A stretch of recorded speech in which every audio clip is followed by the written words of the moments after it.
Well, hello again. I hope that you've already watched the orientation video for Blackboard, and so you have a good idea of kind of the overview of the class. I want to take a few minutes now and just specifically look at the ICR, or what everybody else in the world calls the syllabus. So you have my information up there at the top. You have my office. Of course, this being the fall of 2020, I won't be in my office, so you won't be able to physically visit me, but you can meet with me on Teams. You have my office phone number, which again, I won't be in the office to answer the phone. So if you do call and leave a message, I'll get the message on my email, but I can't really call you back. So phone isn't really the best way to get in touch with me. Email is definitely the best way to get in touch with me. You have my office hours listed. Again, my office hours will be in Teams, and the link to Teams is in our Blackboard course. So I'm going to scroll down a little bit. I'm not going to read you all of the ICR. I'm going to assume that you can come in and read this. If you do need accommodations, then make sure that you've gone through the SAR's office and notified me of those accommodations. The textbook, you do not need to purchase anything. We are in a TCC Plus, or Inclusive Access section. So your ebook and your access code to My Accounting Lab were included with the price of your tuition.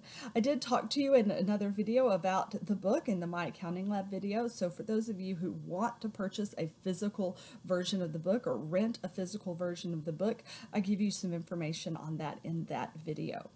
So other information, other resources that you will need a webcam. If you have a laptop, you probably already have a webcam installed. Otherwise, you'll need to purchase one.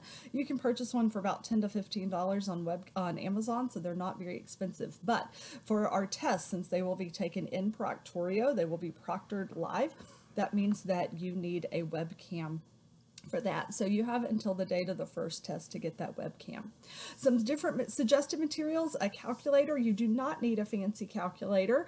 Just a simple 4-function calculator will work. You can even use the calculator app on your phone if you feel comfortable doing that, although the phones are not allowed on a test, so you will need a different calculator for the test. I suggest a highlighter, especially if you're reading in a physical book. Certainly not required. You do need access to a printer to print the notes, and I talk about that in the Blackboard video, about how if you don't have a printer, then download all of those and send them to a Kinko's or a Staples or an Office Depot and have them printed. And then a lot of students like to use a 3-ring binder. They like to put all their notes in there. I do strongly suggest when you're doing your homework in My Accounting Lab that you work it out by hand on paper and pencil first, and then input it into My Accounting Lab to check your answers. So a lot of times students like to put their homework in there. So a binder just keeps you all organized. Now let's go down to the focus. Really important. Accounting 2301, Principles of Financial Accounting, is a mandatory prerequisite for this course. That means you must have successfully completed Accounting 2301 before taking this course. I know sometimes, very rarely, but it happens that there's a glitch in the system, and sometimes a student slips through and is able to register for this course without having successfully completed Accounting 2301, but it does cause problems later on. So make sure that if you are not supposed to be in this class, that you get out and we can get you enrolled in a 2301 class this very first week before we get too far in it. So the course goals and learning outcomes, again, I'm not going to read all of these to you, but I'll let you come back and look at these. You'll notice that we have a lot to cover this semester, but it's certainly not as much as it was in 2301. Now, let me say this, because sometimes 2301 is a hard class. Don't get me wrong. 2301 is an extremely difficult class, and I think that we all who have struggled through that would agree. But some of us were able to get through 2301, and some of us have been able to get through a lot of classes and do pretty good in school because we memorize things pretty well. And while 2301 is a difficult class, there's a lot of it that just has to be memorized. We got to memorize that debits are on the left and credits are on the right, and what accounts go in what financial statement, and how do you do a journal entry. And there's a lot of just memorization. Managerial accounting isn't a class that you can memorize your way through. And so I say this, if you're a person who has done pretty well in school because you can memorize things pretty well, and I say this as someone who that was me, sometimes these students get to, oftentimes these students get to managerial accounting and kind of hit a brick wall. And I say this from personal experience because you cannot memorize your way through managerial accounting. Managerial accounting requires a higher level of understanding. So if we look over at what's called Bloom's taxonomy, the base level of knowledge is just remembering, recalling facts. Understanding is, kind of that next step up. So in financial accounting, we really focus on this remembering. We get a little bit into understanding, a little bit into applying, but not a whole lot. Really, we're kind of down there. It was a hard class, but we're kind of down here at these base levels. But here in managerial accounting, we're going to be up at these upper levels. We're going to be applying, analyzing, evaluating. And these are things that you can't just memorize your way through. You can't just jump to the homework at the end of the chapter, figure out how to work those few problems, and then expect to know the content. You just memorized how to work that one problem. You didn't really understand, apply, analyze, evaluate it. So this is a more difficult class in that sense. It requires those higher level critical thinking skills. So I don't say that to scare you, but I do say that to prepare you. I want you to be really prepared and understand what you're getting into. Now, the orientation quiz I showed you in Blackboard, this is a mandatory quiz. You must take this quiz. You must take it, and again, it has unlimited attempts, so you can make 100 on it if you don't retake it. We have 3 unit exams that will be given throughout the semester. All exams will be in my accounting lab, but they will be proctored using Proctorio. I'll give you much more explicit step-by-step instructions as we get to that point. But I want you to understand that. So you'll take all your exams in my accounting lab, but they will be proctored with a webcam. The test questions, again, I pose questions which are going to test your understanding. They're going to test your knowledge. They're going to test your ability to analyze the problem and the different data sets that I give you. I am not testing your memorization skills. So it's important that you really understand what you're doing and not just figure out how to work those few problems. Each exam has only 1 attempt and a 90-minute time limit. Now, I don't give makeup exams for any reason, but I do have what's called an optional comprehensive exam at the end of the semester. So the way this works is if you need to miss an exam for whatever reason, it could be any reason at all, then you'll get a 0 on that exam and you'll just take the optional comprehensive exam at the end of the semester, and that will replace that 0. Let's say that you take all the exams, but you just don't do very well on one of them. Maybe you really struggled with those concepts. Maybe you've been sick. You have a kid that's been sick. Your dog was up all night throwing up, whatever. You just didn't do well. You come back and take the optional comprehensive exam at the end of the semester, and you do better on it. Guess what? It replaces that lowest test grade.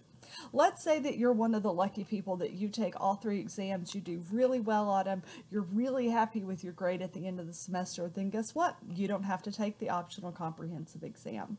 You'll receive a 0 on it, but since that 0 will be your lowest test grade, it will drop. So no harm, no foul.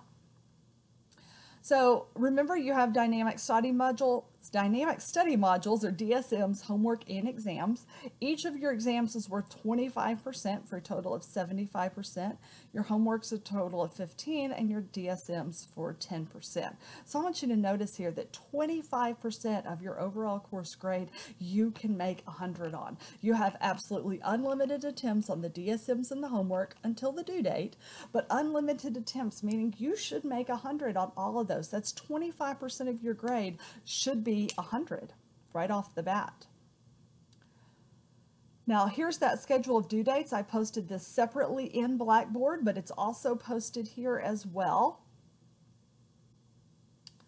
And then we get down to the homework assignment. So again, every chapter has a homework assignment. It's completed in my accounting lab. They have unlimited attempts. I will drop the 2 lowest homework grades, and all assignments are due at 11:59 p.m. on the date indicated in the schedule of due dates. I don't allow late work. I just will drop some exams. So if this is a bad week and you didn't get to it, well then we don't drop exams, pardon me, we'll drop the homework. Same thing for the DSMs. There's no late DSMs accepted, but I do drop the lowest 2. You also have, again, unlimited attempts on the DSMs. You don't have to do the DSMs all in one setting. You can just go through, and if you haven't watched the My Accounting Lab video yet, when you watch that, the DSMs will make a lot more sense. But they're a flashcard type of system, so you can just answer a few questions. You can come back in tomorrow, answer a few more, no big deal. Now this last page is just a lot of general information. I do encourage you to read through all of this. It's important information. Again, I expect you to be respectful. I do want to address you by the name that you prefer. So please go to the registrar's office, complete that record maintenance form, and make sure that that shows up on the roster of what you prefer to be called. Please don't cheat. I don't want to have to deal with that, but if you are caught cheating, whether through Proctorio, mainly is how we catch students cheating, then you will receive a 0 for the assignment, and you will be referred to the Vice President for Student Development Services. So definitely don't do that. Now, for online classes, attendance is taken by completion of the assignments by the due date. So if you have done the Chapter 1 homework in DSM by August 31st, you'll be marked present. If you haven't, you'll be marked as an unexcused absence. Excused absences are only for TCC official school business. Once you have missed 15% of the class, you can be withdrawn for the course. So for a class that only has homework due once a week, which means we only have 1 attendance day each week, you can hit 15% pretty quickly. So you need to stay in communication with me. If something happens, you get sick, a family member gets sick, and you're having to take care of them, you need to be in communication with me so I know that you're still participating. You've just had a delay. But if I just don't hear from you, if you've just dropped off the face of the earth for a couple of weeks, then I have to go in and drop you. So please make sure that you stay in communication with me. Financial Aid and Veterans Affairs are monitoring these absences, and it can affect your funding. So make sure that you stay in communication. Also, if you do not complete the orientation quiz, you will automatically be withdrawn. So make sure you go in and do that as soon as you finish watching these videos. And again, as I said before, the best way to reach me is through email. I do check my email every single day, usually multiple times a day, except on the weekends. The weekends I usually only check in once, but that's why all of your assignments are due on Monday, so that I can respond to you on Monday and get all of your questions answered. So I'm looking forward to a great semester, and I hope you are too.